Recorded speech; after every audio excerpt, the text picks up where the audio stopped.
ఒక వ్యక్తిని గురించి మనం నేర్చుకోబోతాం. ఈరోజు కొన్ని విషయాలని మీకు జ్ఞాపకం చేస్తాను. పరిశుద్ధ గ్రంథమైన బైబిల్లో కొంతమంది పేర్లు శాశ్వతంగా నిలిచిపోయినట్టుగా బైబిల్ గ్రంథం మనం చదువుతున్నప్పుడు మనకు తెలుస్తుంది. ఒక విధంగా చెప్పాలంటే వాళ్ళు భూమి మీద దేవుని జ్ఞాపకాలలో నిలిచిపోయే ఎన్నో మహత్కార్యాలు, ఆయన జ్ఞాపకాల్లో నిలిచిపోయేటువంటి గొప్ప జీవితాన్ని వాళ్ళు జీవించి ఉండాలి. పరిశుద్ధ గ్రంథమైన బైబిల్ని మనం కలిగి ఉన్నాము అంటే అదేదో మంత్రదండంగా కేవలము కంఠస్థం చేయడానికి మాత్రమే, లేక ఆనవాయితీగా చదువుకోవడానికి మాత్రమే ఉపయోగించకూడదు. వాక్యాన్ని శ్రద్ధగా చదవాలి, అర్థం చేసుకోవాలి. ఆ గ్రంథంలో రాయబడిన వారి యొక్క జీవితాలు దేవునికి ఏ విధంగా అనుకూలంగా జీవించగలిగారో, దేవుని చేత ఎలా అంగీకరించబడ్డాయో వారి జీవితాలు, అలాగే వారు జీవించిన కాలంలో ప్రజల యొక్క స్థితిగతులు ఎలాగుండెనో, వారి పరిస్థితి ఎలా ఉండిందో దానిని కూడా మనము పరిశీలనగా తెలుసుకొని ఉండాలి. అంతేకాదు, వారు ఆ కష్టకాలంలో దేవుని ఎడల చూపించినటువంటి నమ్మకత్వం, నీతిని న్యాయమును అనుసరించి బ్రతికినటువంటి వారి ధైర్యం, వాటన్నిటిని మనం పరిశీలనగా తెలుసుకోగలిగితేనే కానీ చెడిపోయినటువంటి మన తరంలో ఉన్న ప్రజల మధ్య కూడా మనం కూడా ఎలా బ్రతకాలో అనేటువంటి విషయం మనకు అర్థం కాదు. కనుక బైబిల్లో కొన్ని పుస్తకాలు చదువుతున్నప్పుడు అందులో కొంతమంది వ్యక్తులు మనకు ఎప్పుడు కూడా మరవలేనంత గొప్ప వ్యక్తులు మనకు కనిపిస్తారు. ఆదికాండంలో ప్రారంభం నుంచి చివరి వరకు మీకు కనబడేటువంటి వ్యక్తులు ఎవరెవరో మీరు చెప్పగలరా? ముఖ్యమైనటువంటి వ్యక్తులు, దేవుని చేత ఎన్నుకోబడినటువంటి వ్యక్తులు, దేవుని విశ్వాసం ఉంచినటువంటి వ్యక్తులు, దేవుని భయభక్తులు కలిగిన వ్యక్తుల యొక్క పేర్లని మీరు లైన్గా రాసుకోగలిగితే వారి భక్తి జీవితాన్ని కూడా మీరు పరిశీలించడానికి వీలుగా ఉంటుంది. ఒకసారి చెప్పండి. ఆదాము, ఆ తర్వాత హేబెలు,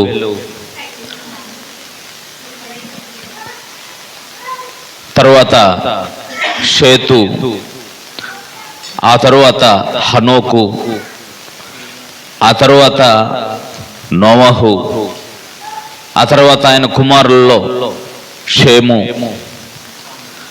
ఆ తరువాత అబ్రహాము, ఆ తర్వాత ఇస్సాకు, ఆ తర్వాత యాకోబు, వారి 12 మంది కుమారులు, ఆ తర్వాత చెప్పుకోదగిన వ్యక్తి యోసేపు.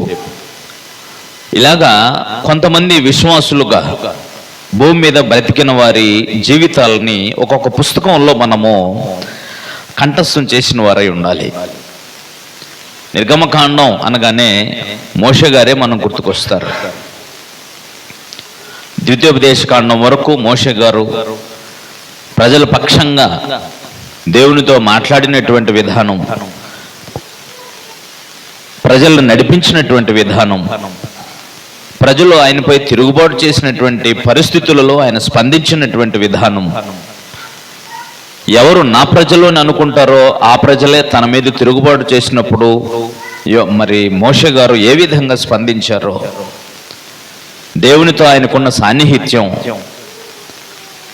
దేవుని ఆజ్ఞలు ప్రజలకు బోధించిన విధానం, ఇవన్నీ కూడా మనకు నిర్గమకాండము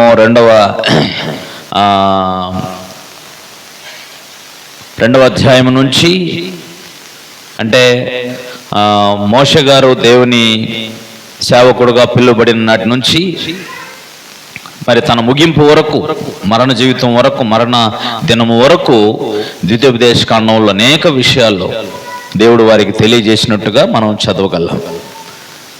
తర్వాత న్యాయాధిపతుల కాలంలో మీరు జాన్ ద్వారా చాలా సంగతులు విన్నారు. న్యాయాధిపతుల కాలంలో ఎంతమంది న్యాయాధిపతులు ఉన్నారో, ఎవరెవరు ఎటువంటి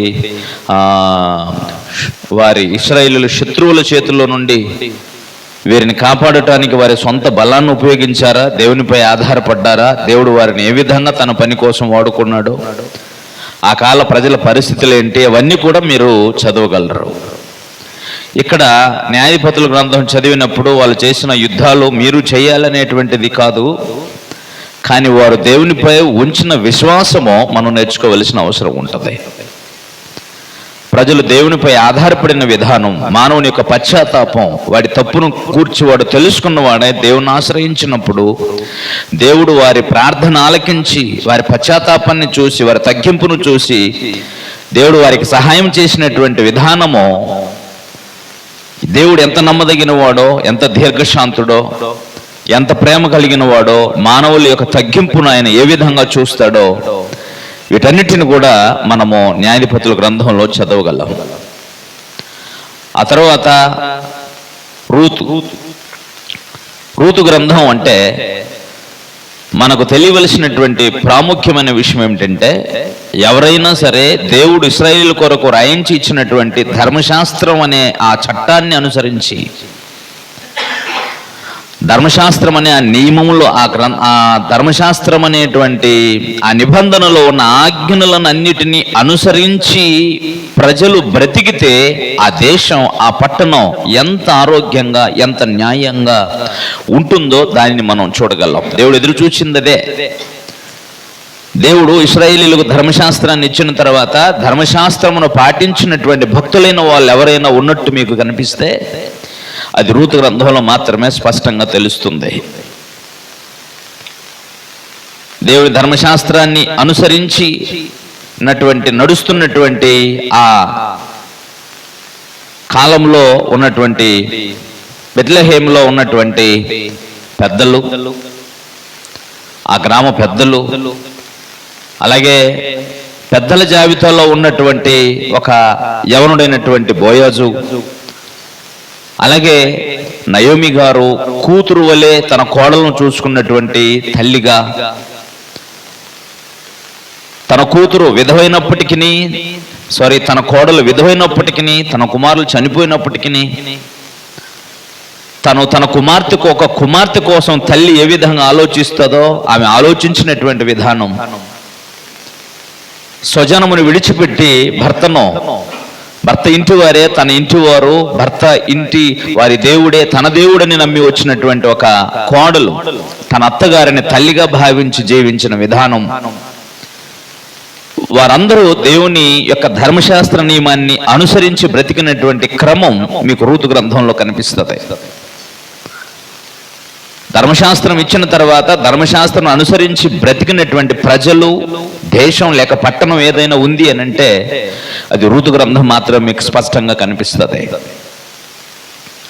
ఇక సమూయేలు ఎంత గొప్పవాడో అంటే, సమూయేలు గ్రంథాన్ని మీరు చూస్తే మొదటి 2 గ్రంథాలలో ప్రధానమైనటువంటి మొదటి గ్రంథం అంతా కూడా ప్రధానమైన పాత్ర సమూయేలుది ఎంత గొప్పగా ఉంటుందో చూస్తారు. నేను ఎందుకు ఈ విషయం అంతా చెప్తున్నానంటే, గ్రంథం అంతటిని మీరు ఇలాగా పరిశీలన చేయగలిగితే, చదవగలిగితే, ఏ పుస్తకంలో ఎవరు ముఖ్యమైన వ్యక్తుల్లో, వారు చేసిన పని ఏంటో, వారు దేవునిపై ఉంచిన విశ్వాసం ఏంటో, ప్రజల కొరకు వారు చేసినటువంటి సేవ ఎటువంటిదో, పరిచయం ఎటువంటిదో, ప్రజలు వారి మాటలు విని దేవునిపై ఉంచిన విశ్వాసం ఎటువంటిదో, ప్రజలు దేవునిపై ఆధారపడినప్పుడు దేవుడు వారిపై చూపించిన ప్రేమ, వారిపై చూపించినటువంటి కనికరం, వారికి తోడుగా ఉన్న విధానం, వారిని ఆదరించిన క్రమం, ఇదంతా కూడా గ్రంథాన్ని చదువుతున్నప్పుడు మనకు తెలియాలి. అందుకని గ్రంథాన్ని చదువుతూ ఎన్ని సంవత్సరాల నుంచి వాక్యాన్ని వింటున్నా కూడా దాంట్లో ఒక్క విషయమైనా కూడా మనకి అర్థం కాక, ఒక్క విషయం కూడా మన జీవితంలో తెచ్చుకోకుండా ఏదో విన్నాం పోయాం అనేటువంటి క్రమానికి, ఒక విధంగా అది క్రమం కాదు, అది అక్రమం, అలాంటి దురలవాట్లకు ప్రజలు దగ్గరయ్యారు అని చెప్పాలి. బైబిల్ని చదువుతున్నప్పుడు వారి జీవితాలు ఏంటో మనకు తెలియాలి కదా. ఇలాగా బైబిల్ అంతా కూడా ప్రతి పుస్తకంలో ముఖ్యమైన వ్యక్తులు మీరు కోట్ చేయాలి, అంటే వారి జీవిత లిస్ట్ రాయాలి. ఇందులో ఎవరు దేవుని ఇష్టాన్ని నెరవేర్చారో వారందరి లిస్ట్ రాసుకోవాలి. అలా గ్రంథాన్ని చదువుకోవాలా. అందుకని బైబిల్ని గడగడ చదవటం కూడా అలవాటు చేసుకోవాలా. చాలా సంవత్సరాల నుంచి క్రైస్తవులుగా కొనసాగుతున్న దేవుని మందిరానికి వచ్చి బైబిల్ చదవమంటే అక్షర లక్షలు గురించి చదివేటట్టుగా ఉండకూడదు. మీరు రోజు బైబిల్ని చదివితే చదువు రాకపోయినా కూడా చాలా స్పష్టంగా బైబిల్ని చదవగలరు. రోజు బైబిల్ ముందు పెట్టుకొని దాని కొరకు 1 గంటనో 2 గంటల్లో మీరు సమయాన్ని కేటాయించుకోవాలి. ఖచ్చితంగా మీరు తప్పులు లేకుండా గడగడా చదివేయగలరు. బైబిల్ని తడబడకుండా చదవగలరు.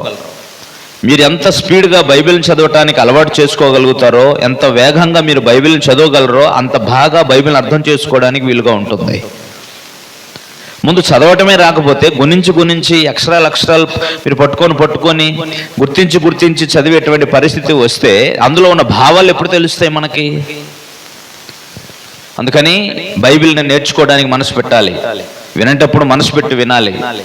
మనం నేర్చుకోవలసింది ఏదో నేర్చుకొని మన జీవితంలో అలవర్చుకోవాలి. బైబిల్ చదవడం నేర్చుకోవడం ఒక ఎత్తు, చదవడం ఒక ఎత్తు, బోధించడం ఒక ఎత్తు, దాన్ని అనుసరించి బ్రతకటం మరో ఎత్తు. క్రైస్తవుడు అంటే ఇది కనుక ఈ విషయాలన్నింటినీ మీరు గుర్తుంచుకోవాలి.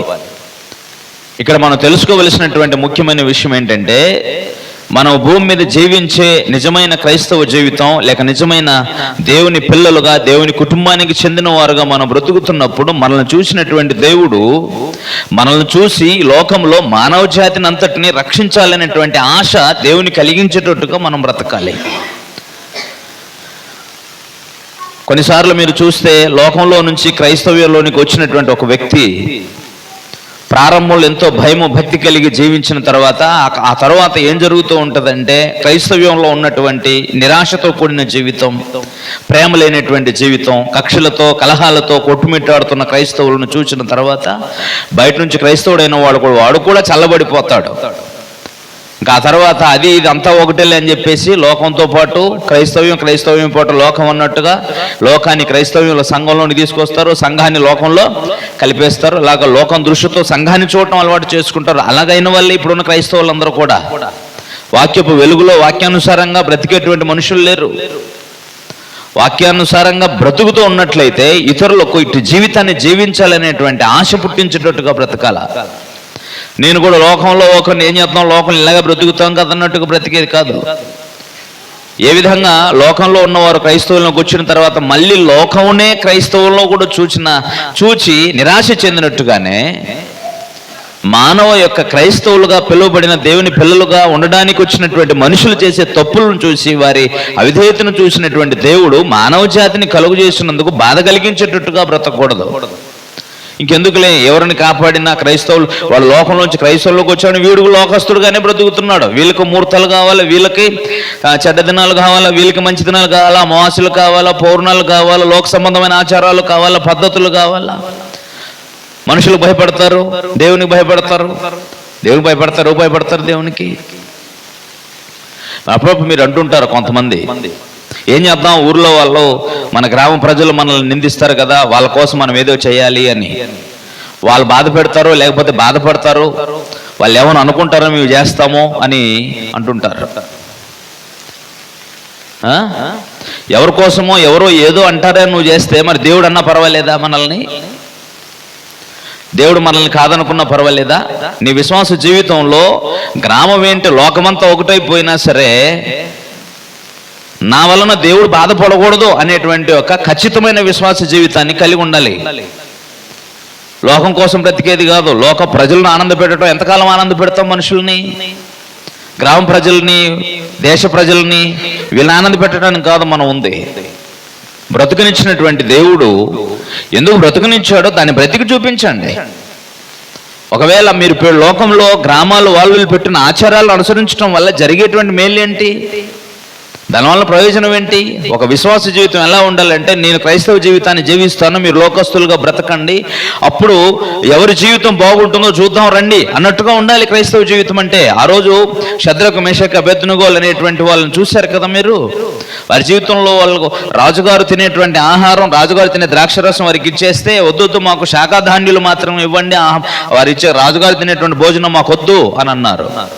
అయ్యయ్యో, మీరు కోరిన ఆహారం తింటే మీ హృదయాలు, మీ మనసులు, మీ ముఖాలు వికారంగా మారిపోతాయి, కాబట్టి మేము రాజుగారు తినే భోజనం పెడతామని చెప్పేసి నపుంసకుల అధిపతి చెబితే వాళ్ళు అన్నారు, మీరు 10 రోజుల పాటు మేము కోరినటువంటి ఆహారాన్ని ఇవ్వండి, మీ రాజుగారి భోజనానికి 10 రోజులు పక్కన పెట్టండి, 10 రోజుల తర్వాత కూడా మేము కోరిన శాఖాధాన్య ఆహారము తిన్న తర్వాత మా ముఖాలలో రాజుగారి రాజుగారి భోజనము తిన్నవారి ముఖాలతో సమానంగా మా ముఖాలు కనబడకపోతే అప్పుడు మీరు చెప్పినట్టుగానే రాజుగారు పెట్టిన భోజనం తినేస్తామని అన్నారు. వారి విశ్వాసాన్ని చూపించారు. అటు విశ్వాస జీవితాన్ని చూపించినప్పుడు 10 రోజులు శాకాహార ధాన్యాదులను తీసుకుని వారు వండుకొని వాళ్ళు తిన్న తర్వాత రాజుగారి యొక్క వారి సమాన భోజనాన్ని తినేవారి కంటే వీరి ముఖాలు ఎంతో ప్రకాశించాయి. నేనేమంటున్నానంటే, లోకంతో కలిసి మీరు లోక బ్రతుకుని బ్రతకండి, మీ క్రైస్తవ బ్రతుకుని బ్రతుకుతాం, మీరు బాగుంటారో మేము బాగుంటానో చూద్దాం అని చెప్పేసి లోకానికి, ప్రజలకి సవాల్ చేసేటట్టుగా మన జీవితాలు ఉండాలి. కనుక మనల్ని చూసి దేవుడు బాధపడేటట్టుగా, లోకంలో మనలో ఒకరు ఇంకేం చేస్తాం, క్రైస్తవ్యం కూడా పూర్తిగా కలుషితం అయిపోయింది అనేటట్టుగా బ్రతికేది కాదు క్రైస్తవ జీవితం అంటే. ఒకడు నిజ క్రైస్తవ జీవితాన్ని జీవిస్తే లోకాన్నంతటిని రక్షించాలి అనేటువంటి ఒక అద్భుతమైన ఆలోచన దేవునికి కలిగేటట్టుగా ఉండాలా. అది జీవితం అంటే. అలాంటి పరిస్థితిని మనము నోవాహు కాలంలో చూస్తాం. నోవాహు గారు ఆయన జీవించినటువంటి జీవితంలో ఒకసారి మీరు 6వ అధ్యాయం 9వ వచనం నేరుగా ఆదికాండము చదివితే, ఆదికాండం 6వ అధ్యాయము 9వ వచనం, నోవాహు నీతిపరుడును తన తరములో నిందారహితుడై ఉండెను. నోవాహు దేవునితో కూడా నడిచినవాడు. చూసారా, నోవాహు దేవుని కృపను పొందినవాడు. అతడు తన తరము వారందరిలో నిందారహితుడైనటువంటి వాడు. అతడు తన తరము వారందరిలో కూడా దేవునితో నడిచినటువంటి వాడు. తరం అతని కళ్ళ ముందున్నటువంటి ప్రజల్లో. దీన్ని కొంచెం మీరు ఆలోచన చేసి చూడండి. అతడు జీవించినటువంటి ఆ జీవితాన్ని, అతడు దేవుని కృపను పొందినటువంటి విధానము, దేవుని వాక్యానికి అతడు లోబడిన విధానము, దేవునితో నడిచినటువంటి క్రమాన్ని మీరు ఆలోచన చేసినప్పుడు తన చుట్టూ ఉన్న వ్యవస్థ ఎటువంటిదో మీకు తెలుసా? వారిని గురించి దేవుడిచ్చినటువంటి స్టేట్మెంట్ ఏమిటంటే, 3వ వచనం నుంచి మీరు చదివితే 4వ వచనం నుంచి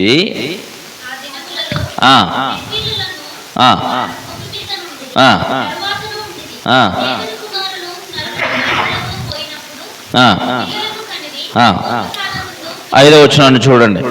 నరుల చెడుతనము భూమి మీద గొప్పదనియు, వారి హృదయం యొక్క తలంపులోని ఊహంతో ఎల్లప్పుడూ కేవలం చెడ్డదని యెహోవా చూచి తాను భూమి మీద నరులను కలుగజేసినందుకు యెహోవా సంతాపము నుండి తన హృదయంలో. ఏంటి స్టేట్మెంట్ ఏంటి, అర్థమైందా? వారి యొక్క నరుల యొక్క దుష్టత్వాన్ని గురించి మాట్లాడుతున్నాడు ఆయన. వీళ్ళు పూర్తిగా చెడిపోయారు అంటున్నాడు. ఎంతగా చెడిపోయారంటే, దేవుడు చూసినప్పుడు ఒక్క మనిషి యొక్క హృదయము, ఆలోచనలు, ఊహలు కూడా మంచిగా లేవట. ఏం రాయబడి చూడండి 5వ వచనంలో, నరుల చెడుతనము భూమి మీద గొప్పదనియు, వారి హృదయం యొక్క తలంపుల్లోని ఊహ అంతయు ఎల్లప్పుడూ కేవలము చెడ్డదని. ఒక్కడంటే ఒక్కళ్ళలో కూడా మంచి ఆలోచన లేదు, మంచి ఊహలు లేవు.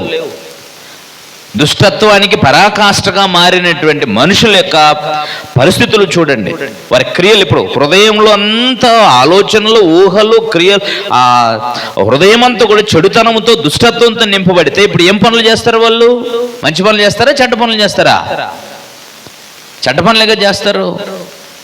వారి హృదయం యొక్క తలంపులోని ఊహంతా ఎల్లప్పుడూ కేవలము చెడ్డదని చూచి, ఒక్క సమయానికి కాకపోతే ఒక్క సమయానికి కూడా వారి ఆలోచనలు, మంచి ఆలోచనలు లేవు, మంచి తలంపులు లేవు. అది నోహు కాలంలో ప్రజల పరిస్థితి. ఇంకా వాళ్ళని గురించి కింద ఏం చెప్పాడు? వారు బలత్కారులు అని చెప్పాడు. వారు చెడిపోయిన క్రియలు చేస్తున్న వాళ్ళు, చెడిపోయిన హృదయము కలిగిన వాళ్ళు, చెడిపోయిన ఊహలు కలిగినటువంటి వాళ్ళు, బలత్కారంతో నింపబడిన వాళ్ళు, వరుస వాయి లేక చిన్న పెద్ద అనే మంచి చెడు అనే వ్యత్యాసం లేకుండా ఇష్టానుసారంగా స్త్రీలను బలత్కారం చేసి వివాహం చేసుకుంటున్నటువంటి వాళ్ళు.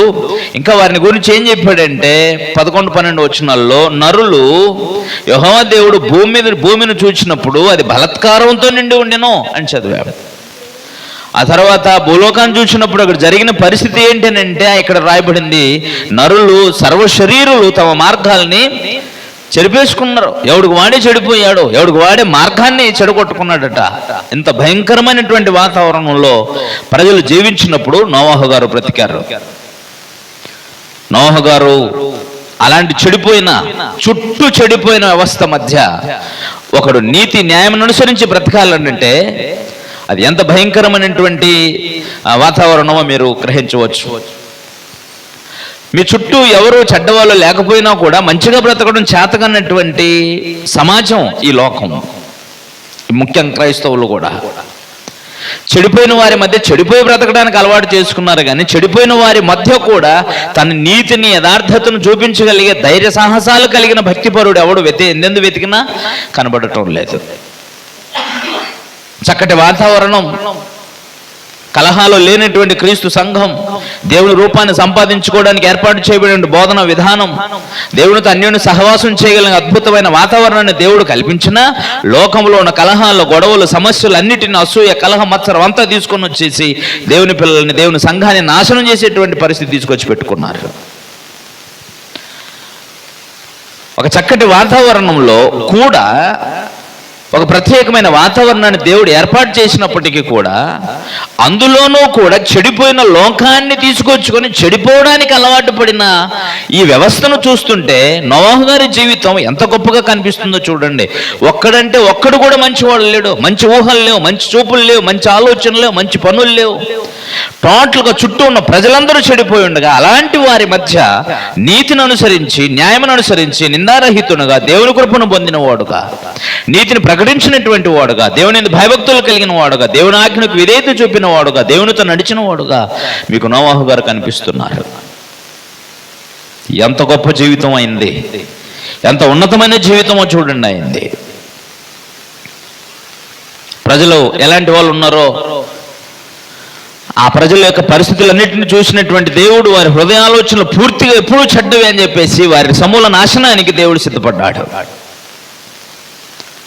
సమూల నాశనానికి అంటే వారిని పూర్తిగా నాశనం చేయడానికి దేవుడు సిద్ధపడిపోయాడు. విశేషమైన సంగతి ఏంటో చెప్పనా,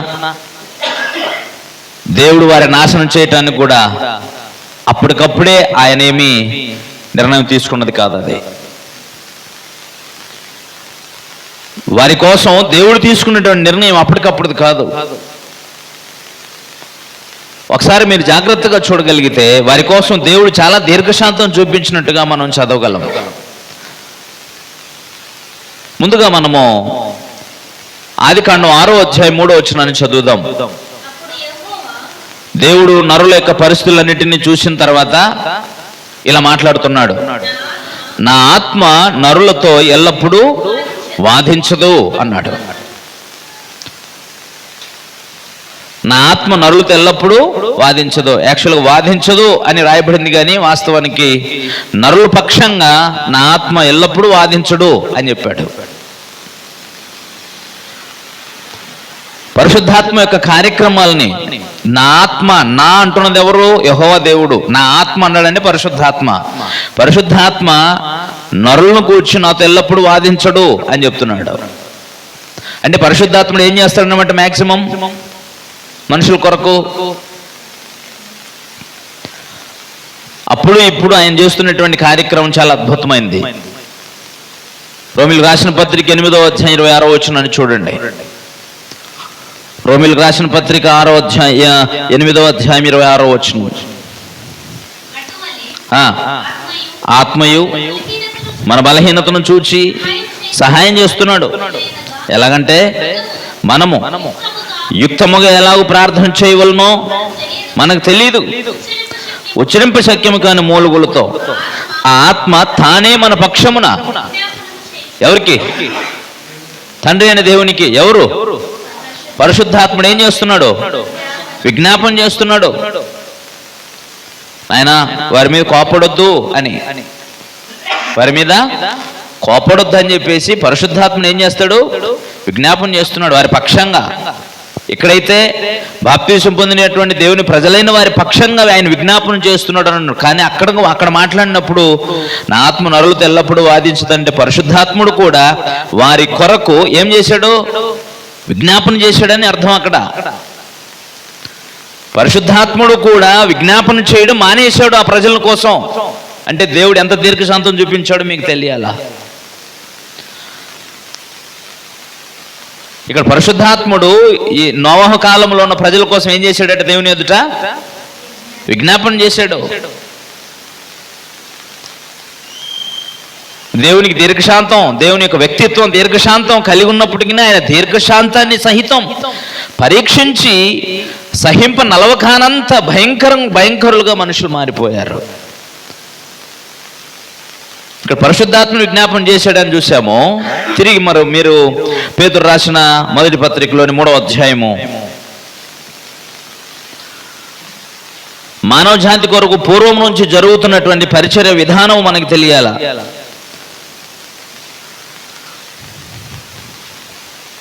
పేతురు రాసిన మొదటి పత్రిక 3వ అధ్యాయంలోని 19వ వచనాన్ని చూడండి. ఆయన 18వ వచనం నుంచి ప్రభు అయిన క్రీస్తు వారు మన కొరకు శ్రమ పడ్డాడు అని చెప్పాడు.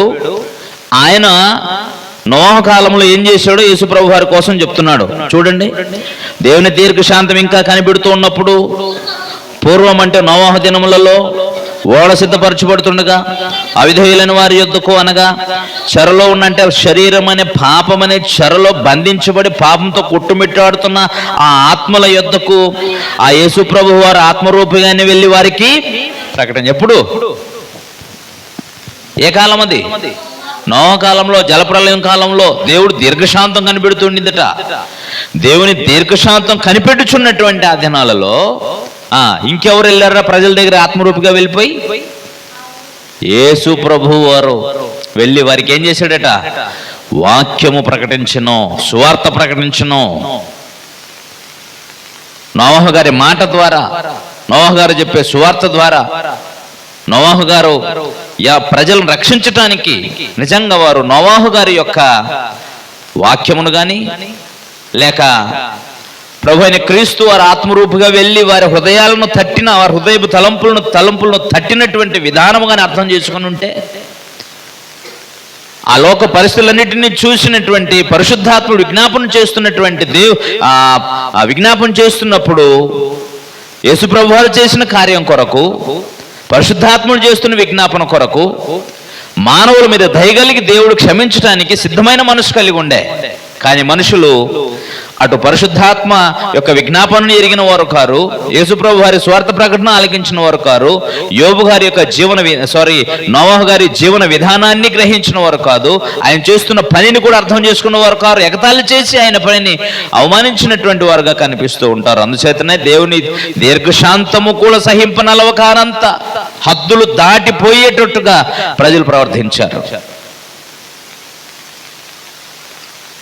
భయంకరమైన వాతావరణం, భయంకరమైనటువంటి దుర్మార్గపు చర్యలకు వారు తెగించారు.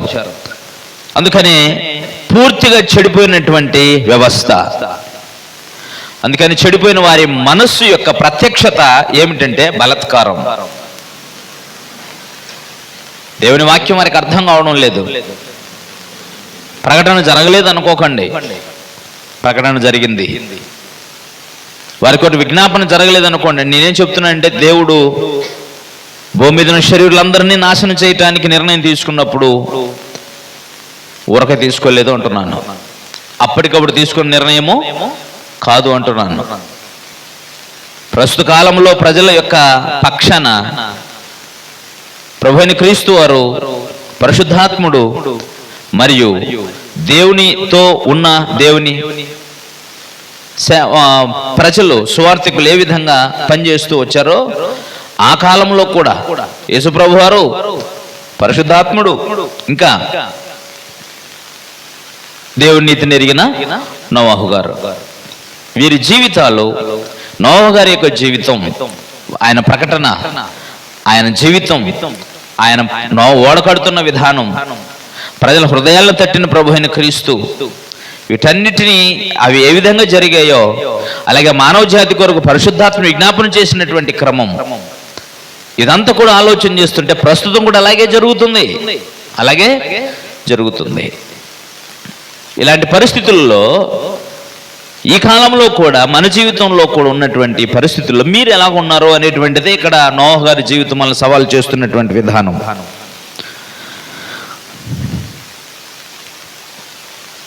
పాప బ్రతుకుల్లో దిగజారిపోయినటువంటి మానవ జీవితం పట్ల దేవుడు చూపించిన దీర్ఘశాంతం. ఎందుకు దేవుని దీర్ఘశాంతం అంటే యేసుప్రభు వారు పరిశుద్ధాత్ముడితో పాటు ఇంకెవరు మానవ జాతి కోసం ఆలోచన చేస్తున్నారు? నోవాహు గారు కూడా ఆలోచిస్తున్నారు. అడిగిన ప్రతివాడికి చెప్పాడు ఆయన, ఇక్కడేంటయ్యా ఓడగడుతున్నావు? దేవుని నీతిని చెప్పాడు ఆయన. దేవుడు న్యాయవంతుడై ఉన్నాడు, దేవుడు సత్యవంతుడై ఉన్నాడు, దేవుడు నమ్మకమైన వాడై ఉన్నాడు. ప్రజల పాపం ఆకాశాన్ని నిండిపోయింది. దేవుని దీర్ఘశాంతం హద్దులు దాటేటట్టుగా మీ పాపాలు అధిగమించిపోయాయి. దేవుడు లోకాన్ని తుడిచివేయాలని నిర్ణయం తీసుకున్నాడు. మీ పాపానికి పరాకాష్ట, మీ నాశనము. అందుకని దేవుడు నన్ను జలప్రలయం చేద్దా, భూలోకాన్ని నాశనం చేస్తానని అనుకున్నాడు.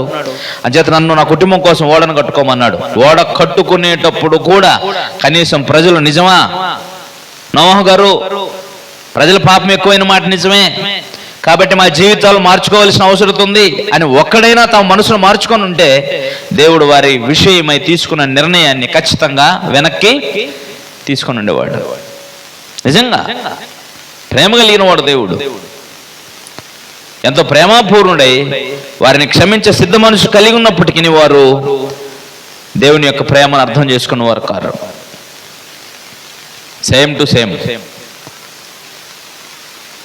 ఇప్పుడు సిచ్యువేషన్, ఇప్పుడు సందర్భం, ఇప్పుడున్న కాల పరిస్థితుల్లో నిన్ను బట్టి మానవ జాతి పట్ల దేవుడు దీర్ఘశాంతం చూపించగలిగేటట్టుగా నువ్వు బ్రతకాలి. నోవాహు గారు బ్రతికినటువంటి బ్రతుకే, నోవాహు గారు జీవించినటువంటి జీవితమే చాలా కాలం లోకానికి అవకాశం ఇచ్చాడు దేవుడు. అది మీరు తెలుసుకోవాలి. ఒకవేళ నోవాహు గారు కూడా అందరితో పాటు చెడిపోయి ఉన్నట్లయితే ఆ 100 ఏళ్ళు కూడా అవకాశము వచ్చిండేది కాదు కదా. ఇంకా అంతకన్నా ముందే నోవాహు అనేటువంటి ఆయన కుటుంబం కూడా కన్నీతిమంతులుగా కనబడిపోయినట్లయితే, నోవా కుటుంబంతో కూడా నాశనం చేసే పని ఉన్నట్లయితే భూమి మీద మానవ జాతికే అవకాశం ఉండేది కాదేమో. ఎందుకంటే అది చాలా సీరియస్నెస్గా ఉంది అది. ఎందుకంటే భూమి మీద నరులు కలుగు చేస్తున్నందుకు యెహోవా తన హృదయంలో సంతాపం, తన హృదయం నొచ్చుకొనేను, ఎందుకన్నా చేశానరా మనుషులు భూమి మీద అనుకున్నాడట. ఆ తర్వాత పరిస్థితులు ఎలా ఉంటేనో నోవాహు కూడా చనిపోయి ఉంటాయి. అందుకని నోవాహు యొక్క జీవితము, నోవాహు యొక్క భక్తి, నోవాహు యొక్క దీర్ఘశాంతం కూడా ఉంది. నోవాహులో ఒక సహనం కూడా ఉంది. ఎన్నిసార్లు నలిగిపోయి ఉంటాడో చుట్టూ ఉన్న చెడిపోయిన వ్యవస్థను బట్టి. కొన్ని ప్రాంతాల్లో మీరు నివసించలేరు. ఏమంటారు? నేను ఇంతకుముందు శ్రీరామనగర్లో ఉన్నప్పుడు అక్కడున్నటువంటి పరిస్థితులను బట్టి అక్కడే బాగుండింది అనిపించింది. కానీ కొంత ప్రశాంతమైన వాతావరణానికి వచ్చిన తర్వాత అక్కడ పోయి 4 గంటలు నివసించడానికి కూడా కష్టంగా అనిపిస్తుంది. వీళ్ళ మధ్య ఎట్లా జీవించాం. ఎందుకంటే ఈ 5 సంవత్సరాల క్రితం పరిస్థితి వేరు, ఇప్పుడు ఇంకా భయంకరమైన పరిస్థితి వేరు. బైకులు కూడా వెళ్ళవు కనీసం ఇళ్ళలోకి, ఆ ఇళ్ళ దగ్గరికి కారులు వెళ్ళవు. అప్పుడు కారులు పెట్టుకునే వాళ్ళం గల్లీల్లో. అలాంటి పరిస్థితులు ఇంకా మీరు ఆలోచన చేస్తే చుట్టూ చెడిపోయిన వ్యవస్థ. అప్పుడప్పుడు అంటుంటారు కొంతమంది విఘ్నులు మాట్లాడుతుంటారు, మీ పిల్లలు పాడవకుండా ఉండాలంటే మీరు నివసించే ప్రాంతం యొక్క కల్చర్ ఎటువంటిదో ఆలోచించుకోండి అని చెప్తుంటారు నిపుణులు. ఎందుకంటే మీ పిల్లలు ఎటువంటి వాతావరణంలో పెరిగి పెద్దవాళ్ళు అవుతారో వాళ్ళు పెద్దగా అయిన తర్వాత కూడా అలాంటి వాతావరణంలోనే ఉంటారు. సరైనటువంటి చదువు, సరైన వాతావరణం, సరైన క్రమశిక్షణ కలిగినటువంటి వాతావరణం. ఇంతెందుకు మన పిల్లల్ని తీసుకొని పోతే మన పిల్లల యొక్క పెంపకాన్ని చూడండి. అలాగే మీరు ఫారెన్ దేశంలోకి వెళ్ళిపోయి మీ పిల్లల్ని ఆ పిల్లల్ని చూసారనుకోండి, పెద్దోళ్ళకి మనకు లేని ఈ సిస్టమేటిక్ పిల్లల దగ్గర ఉంటుంది. మీరైతే చెత్త చెదారం అంతా తినేసిన తర్వాత మీరు ప్లేట్లు కూడా చేతులు కూడా ఆ ప్లేట్లోనే కడిగేసుకుని ప్లేట్ నట్టే వదిలేసి అట్టే లేచిపోతారు పిల్లలు పెద్దోళ్ళు. కానీ అక్కడ చిన్న పిల్లోడు కూడా కిచెన్లోకి పోయి వాడు ఫుడ్ వాడే పెట్టుకొని వాడే తింటాడు. వాడు తిన్న తర్వాత వాళ్ళ ప్లేట్ డాడీ కడిగేసి అక్కడ పెట్టేసిపోతాడు. ఆ తర్వాత కాళ్ళు వెళ్తున్నంటే కానీ నీట్గా ఏదైనా ఉందనంటే దాటుకొని మీరు వెళ్తారు. కానీ అక్కడ ఉన్న చిన్న పిల్లలు కూడా కళ్ళ ముందు కనబడితే దాన్ని తీసేసి డస్ట్బిన్లో వేసేసి పోతారు. అంటే పెరిగినటువంటి వాతావరణం. ఏం చెప్తున్నానంటే చుట్టూ ఉన్నటువంటి వ్యవస్థను బట్టి పరిస్థితులు భయంకరంగా మారతాయి. వ్యవస్థ పూర్తిగా చెడిపోయినటువంటి వాతావరణం మధ్య మనం బ్రతకాలంటే ఎంత కష్టంగా ఉంటుంది, చాలా కష్టంగా ఉంటుంది, చాలా ఇబ్బందికరంగా ఉంటుంది. ఇలాంటి పరిస్థితుల్లో మీరు ఆలోచించండి, పూర్తిగా చెడిపోయినటువంటి ప్రజల మధ్య నోవాహు గారు ఎలా బ్రతికుంటారు అని. మన పాఠం ఏంటంటే అదే, పూర్తిగా చెడిపోయినటువంటి ప్రజల మధ్య ఒక మంచి ఆలోచన లేదు, మంచి ఊహ లేదు, మంచి మనుషులు లేరు, ఎక్కడ చూస్తే అక్కడ బలాత్కారం. ఇలాంటి వాతావరణంలో ఆయన అంత నీతిగా, నిజాయితీగా, భక్తిగా ఎలా బ్రతకగలిగారు అని. నోవహు గారి జీవితాన్ని ఎన్నిసార్లు చదువుకొని ఉంటాం. డీప్కి వెళ్ళి ఆలోచన చేస్తే మన జీవితాల్లో మన చుట్టూ ఉన్న వ్యవస్థ ఎటువంటిదైనా సరే మనం ప్రభావితులం అవ్వకూడదు చెడు విషయంలో. ఆ దినాలలో ప్రజలను గూర్చి యేసుప్రభు వారు వేసినటువంటి నింద ఎటువంటిది? యేసుప్రభు వారు వారి మీద వారి యొక్క జీవన శైలిని గురించి ప్రభు మాట్లాడిన విధానం ఏంటి తెలుసా? మత్తయి సువార్త 24వ అధ్యాయం 37వ వచనంలో ఇలా చెప్పాడు.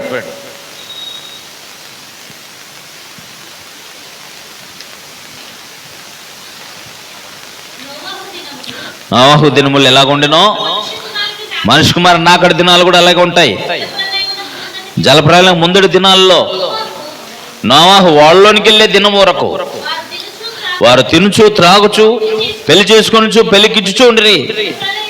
జలప్రలయం వచ్చి అందరిని కొట్టుకొని పో వరకు ఎరగకపోయిరి. ఇప్పుడు యేసుప్రభు వారిని నమ్మితే దేనికి నమ్ముతారు చెప్పండి జనులు? బాగా గుర్తుపెట్టుకోండి మీరు. యేసుప్రభు వారిని నమ్ముకుంటే మాకేమొస్తుంది? మాకు ధనం వస్తుంది, మాకు ఇల్లు వస్తాయి, మాకు కార్లు వస్తాయి, ఉద్యోగాలు వస్తాయి, ఆరోగ్యాలు ఏమి వస్తాయి? ఇవన్నీ ఏమి రావు. అసలు ఇవి ఆశించడమే మహాపాపం దేవుని ఎదుట. దేవుని ఎదుటి ఆశించడం ఏంటి? మరి లోకంలో ధనవంతులంతా దేవుని నమ్మిన వాళ్ళేనా? మీరే ఉన్నారా? క్రైస్తవులుగా దేవుని నమ్మాం కాబట్టి మాకు ఇవన్నీ వచ్చాయంటే మీకన్నా పెద్ద పెద్ద ధనవంతులు ఉన్నారు. వాళ్ళు ఎవరు నమ్మారు? నమ్ముతావా? వాళ్ళు రకరకాల దేవుళ్ళు నమ్మిన ఉన్నారు. మీరు కూడా వెళ్ళి నమ్ముతారేంటి అక్కడికి వెళ్ళి? కాదు, దేవుడే లేడనేటువంటి వాళ్ళు బాగా ఉందాగా ఆనందంగా బ్రతుకుతున్నారు. దేవుడు లేడని బతికేస్తావా? దురాశపరులు. ఆ కాలంలో వారి నాశనానికి గల కారణం మూలం ఏమిటంటే ఏంటట? తినడం, త్రాగడం, పెళ్లి చేసుకోవడం, పెళ్ళికోవడం. అంటే శరీర అవసరాల కోసం అన్నమాట. దేవుడు ఉంటే ఏంటి, లేకపోతే ఏంటి? ఒకవేళ దేవుడు ఉంటే కూడా మా శరీర అవసరాలు తీర్చి మమ్మల్ని గొప్ప చేయాలి కానీ, దేవుడు ఉంటే ఇట్లా చేయాలి కానీ ఇవి లేకుండా దేవుడు చేసి దేవుడు ఏంటి? ఇది లోకం పరిస్థితి. ఇలాంటి వ్యవస్థను చూసి మోసపోవద్దండి. ఇదంతా కూడా సాతాను సమాజం.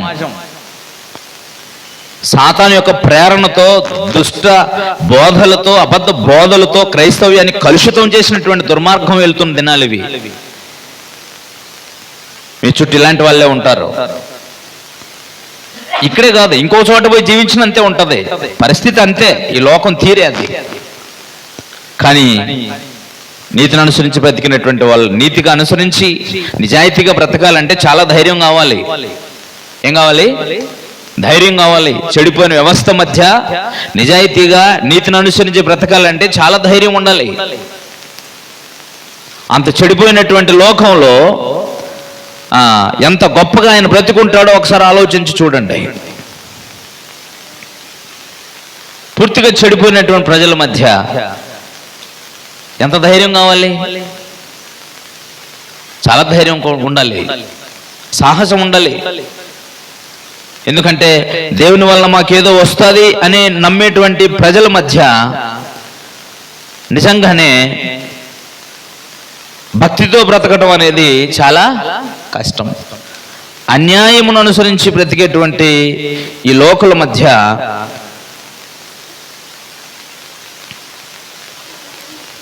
న్యాయమును అనుసరించి బ్రతకడానికి చాలా ధైర్యం కావాలి. మీరు ఎప్పుడు దేవుడు దేవుడు నీతి నీతి అనుకుంటే ఇట్టాగే బతుకుతారు. ఆ దేవుడు నియమించిన పరిధిని దాటేసి బయటకు వచ్చి చూడు, డబ్బు సంపాదించి చూడు, అది సంపాదించి చూడు, ఇది సంపాదించి చూడు, ఇది అనుభవించి చూడు, అది అనుభవించుడు, ఎంత అందంగా ఉంటుందో ప్రపంచం అని మాట్లాడతారు మనుషులు. కానీ దేవుడు నీ కన్న తండ్రిగా, నీ కుమారుడుగా నిన్ను ప్రేమించి అని చెప్పేది ఏమిటంటే, రేయ్ డబ్బు సంపాదించగలిగితే నిజాయితీగా బ్రతికి చూపించరా అంటాడు. న్యాయం అనుసరించి బ్రతికి చూపించరా, నువ్వు నా కొడుకు అయితే అంటాడు దేవుడు. భక్తిగా బ్రతికి చూపించరా అని చెప్తాడు దేవుడు. ఆయన కన్న తండ్రిగా ఆయన పిల్లలు తనలాగా ఉండాలని కోరుకుంటాడు. అందుకని దీనికి ఏం కావాలి చెప్పండి? అన్యాయముగా బ్రతికితేనే బ్రతకగలం బ్రదర్ ఈ లోకంలో అని, ఈ ప్రపంచంలో అంటే చెడిపోయి బ్రతికితేనే, అన్యాయంగా బ్రతికితేనే, మోసం చేస్తేనే మనం బ్రతకగలం అనేటువంటి ఈ ప్రపంచంలో అన్యాయం చేయకుండా, మోసం చేయకుండా, అబద్ధం ఆడకుండా న్యాయం అనుసరించి బ్రతకడానికి ఇప్పుడు ఏం కావాలి నీకు? ధైర్యం కావాలా? సాహసం కావాలా? అదే నోవహు గారి జీవితంలో మీకు అనిపించేది. ఒక్కడ ఆలోచన బాగోలేదు, ఒక్క పని బాగోలేదు, ఒక మనుషుడు బాగోలేడు. బలత్కారం, చెడిపోయిన దుష్టత్వంతో నింపబడిన వ్యవస్థ మధ్య అంత గొప్ప నీతి. ఆయన గురించి ఏమన్నాడు? నిందారహితుడు అన్నాడు. ఇంత చెడిపోయిన వ్యవస్థలో ఏదో చిన్న చిన్న పొరపాట్లు దొరకడం సహజం అండి అని అనగలం మనం అయితే. కానీ ఆయన అంటున్నాడు, దేవుడు అంటున్నాడు నోవహుని, అతడు నిందారహితుడు అన్నాడంటే నిందలేనివాడు. అలాంటి చెడిపోయిన ప్రజల మధ్య తన జీవితం ఏమాత్రం కూడా మచ్చలేని జీవితాన్ని జీవించాడు అని అన్నాడు. అంతే, గొప్ప జీవితం కదా. అందుకనే నోవహు గారు మహాధైర్యవంతుడు, సహనశీలి, అలాగే సాహసం చేసినటువంటి త్యాగవంతుడు కూడా. అతని భక్తిని చూసినటువంటి పరమ తండ్రి మానవ జాతినంతను కూడా తిరిగి మరలా కావాలని కోరుకునేటట్టుగా తన జీవితాన్ని చూపించాడు దేవుని ముందు. నరులు ఇంకా నాకు కావాలి, భూమి మీద నరులను విస్తరింపజేస్తాను. మరలా ఆదాము హవ్వలను ఆశీర్వదించినప్పుడు భూమిని నిండించండి అని చెబితే ఉన్నోళ్ళందరూ తుడిచేసాడు, కోపం వచ్చేసింది దేవునికి. మళ్ళీ ఎవరిని చూసి మళ్ళీ లోకం విస్తరించాలని ఆశీర్వదించాడండి? నోవహును చూసి, అతని కుటుంబాన్ని చూసి, మరలా మీరు భూమిని నిండించండి. ఆహా, ఏం కోరిక పుట్టింది దేవునికి? మానవ జాతి మీద దేవునికి ఆశలు చిగుర్చేటట్టుగా నోవహు గారు బ్రతికారు. అది నోవహు గారి జీవితం. అయిపోలేదు, నేను చెప్పింది కేవలం కొంత, ఇంకా చాలా ఉంది నోవహు గారి జీవితంలో చూడాల్సిందే. కాబట్టి నా ప్రియ సోదర సోదరి మనులారా, సర్వశక్తిమంతుడైన దేవుడు ఎంత గొప్పవాడో, ఆయనపై ఎంత నమ్మకంగా జీవించగలిగితే అంత గొప్పగా ఆయన జ్ఞాపకాల్లో నువ్వు నిలిచిపోతావు. మీకు సంగతి తెలుసా? భూమి మీద ఉన్న మనుషులు దేవుని జ్ఞాపకాలలో నిలిచిపోయిన వాళ్ళు ఎవరూ కూడా భూమి మీద ధనవంతులు కారు. దేవుని జ్ఞాపకాల్లో నిలిచిపోయినటువంటి ఏ వ్యక్తి కూడా భూమి మీద మోసం చేసి, అన్యాయం చేసి, ఆ దుర్మార్గ పనులు చేసేసి బ్రతికినటువంటి వాళ్ళు కారు. నీతి కోసం, నిజాయితీ కోసం, న్యాయం కోసం, ప్రేమ కోసం, భక్తి కోసం, పరిశుద్ధత కోసం తమ ప్రాణాలనే వదిలిపెట్టేశారు. కానీ లోకాశల వైపు చూసినటువంటి వాళ్ళు కారు. అది విశ్వాస జీవితం అంటే. కాబట్టి ప్రియులారా, సరైనటువంటి జీవితాన్ని జీవించడానికి భూమి మీద మనకి చాలా ధైర్యం కావాలి.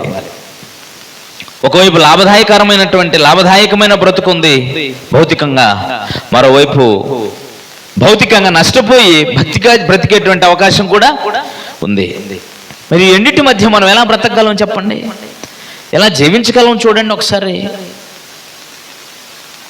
కళ్ళ ముందు కనబడేది నిజమనుకొని భ్రమలో బ్రతికేటువంటి ప్రపంచం ఇది. భ్రమలో బ్రతకూడదు దేవుని పిల్లలు. నిజాయితీగా బ్రతకాలి. దానికోసం గొప్ప ధైర్యమే కావాలి. అదే నీ విశ్వాసం. సమస్తాన్ని చేసిన దేవుడు నీకు తోడున్నాడు. నువ్వు ధైర్యంగా బ్రతకాలే కానీ దేవుడు నీకు ఎప్పుడు తోడుగానే ఉంటాడు. దుష్టకాలంలో దుష్టత్వం లేకుండా బ్రతికిన నీతిపరుడు నోవహు గారు. అర్థమైందా? కాబట్టి ప్రజల రక్షణ కొరకు, ప్రజల క్షేమం కొరకు, ప్రజల యొక్క నీతి కలిగిన కార్యక్రమాల కొరకు నిజంగా పరిశుద్ధాత్ముడు ఎదురు చూశాడు, కనతండ్రి అయిన దేవుడు ఎదురు చూశాడు, యేసుప్రభు వారు దీర్ఘశాంతంతో కనిపెట్టారు. అలాగే నోవహు గారు కూడా భక్తిగా, సహనం కలిగి భూమి మీద ధైర్యంగా భక్తిగా బ్రతికాడు. సేమ్ సిచ్యువేషన్ ఈ కాలంలో కూడా ఉంది. నీ పరిస్థితి ఏంటి? నీ బాధ్యత ఏంటి? నీ విశ్వాసం ఎలాంటిది? ఈ చెడిపోయిన సమాజం మధ్య నువ్వు ఎలా ఉండాలనుకుంటున్నావు, ఎలా ఉండబోతున్నావు? ఇది నోవహు గారి జీవితంలో మనకు నేర్పేటువంటి పాఠం. నోవహు గారిని బట్టి దేవుడు ఇంకా లోకాన్ని ఏం చేయాలనుకునే? కాపాడాలనుకున్నాడు. అందుకనే దేవుని దీర్ఘశాంతం ఇంకా కనిపెట్టుచున్నప్పుడు నోవహు ఓడ సిద్ధపరచబడుతుండగా, ఈ పదాలు ఎందుకు చదువుతాం మనం అంటే, నోవహు బ్రతికిన నీతి కలిగిన బ్రతుకును బట్టి దేవాది దేవుడు ఇంకా ఇంకా మనుషులు మారతారేమో అని మిగిలిన మనుషుల కోసం ఏం చేశాడనమాట? మహాదీర్ఘశాంతం చూపించాడు. కానీ వాళ్ళు మారలా, వారి నాశనాన్ని వాళ్ళే తెచ్చిపెట్టుకున్నారు. ఓకేనా? కాబట్టి ఇప్పుడు మీరు ఎలా ఉన్నారు? ఒకవేళ నోవహు గారు కూడా అందరిలాగా చెడిపోయి ఉంటే నోవహు కూడా వాళ్ళతో పాటు ఏమైపోయి ఉండేవాడు? సేమ్ టు సేమ్ మనకు కూడా చెడిపోయిన లోకంతో పాటు మనం చెడిపోతే మనకు అందరికి పట్టిన నాశనమే మనకు కూడా పడుతుంది. ఆ గతి మనం తెచ్చుకోవాల్సిన అవసరము లేదు. ఆలోచించండి. కాబట్టి నీతి, సత్యం, నీతి కొరకు నిలిచేటువంటి మహా ధైర్యం, సాహసం మనకి చాలా అవసరం. కనుక నోవహు గారి జీవితాన్ని చూస్తున్నప్పుడు మీకు ధైర్యం రావాలి, ప్రోత్సాహం రావాలి,